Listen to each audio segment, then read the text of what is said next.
আর মাত্র 2 দিন পরে কুরবানির ঈদ। ত্যাগের মহিমায় মহিমান্বিত হোক প্রতিটা মানুষের অন্তর।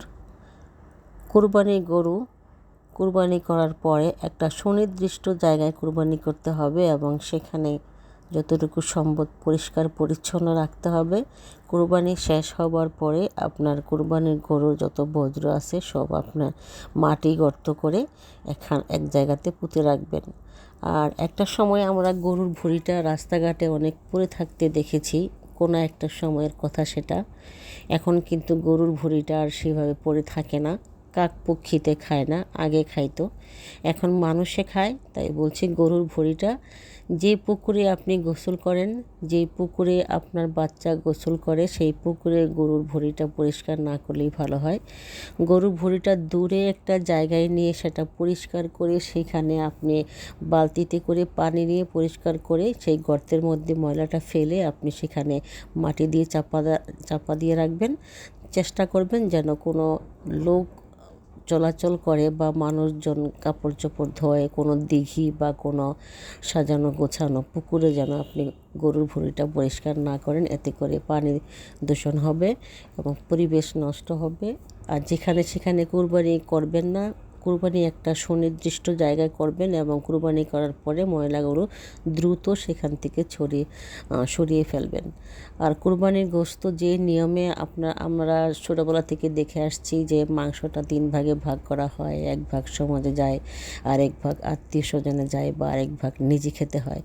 আসলে আমি আজহারি হুজুরের একটা ওয়াজে ওনার বক্তব্য শুনেছি, এরকম কোনো নিয়ম নেই, তবে এরকম করাটা উচিত। নিয়ম বা অনিয়ম বলে কোনো কথা নেই, কিন্তু কুরবানির গোশতটা আসলে একা খেতে হয় না।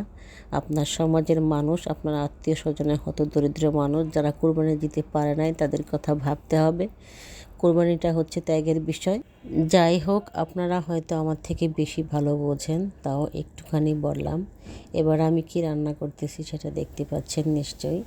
আমি রান্না করতেছি আজকে মাছের ঝোল হবে, সেই জন্য আমি মশলাটা কষায় নিতেছি। আর পাশে পাতিলে আমার কবুতরের মাংসটা হচ্ছে এবং তারই ওই পাশে দেখতে পাচ্ছেন রাইস কুকারে আমি ভাত বসিয়ে দিয়েছি।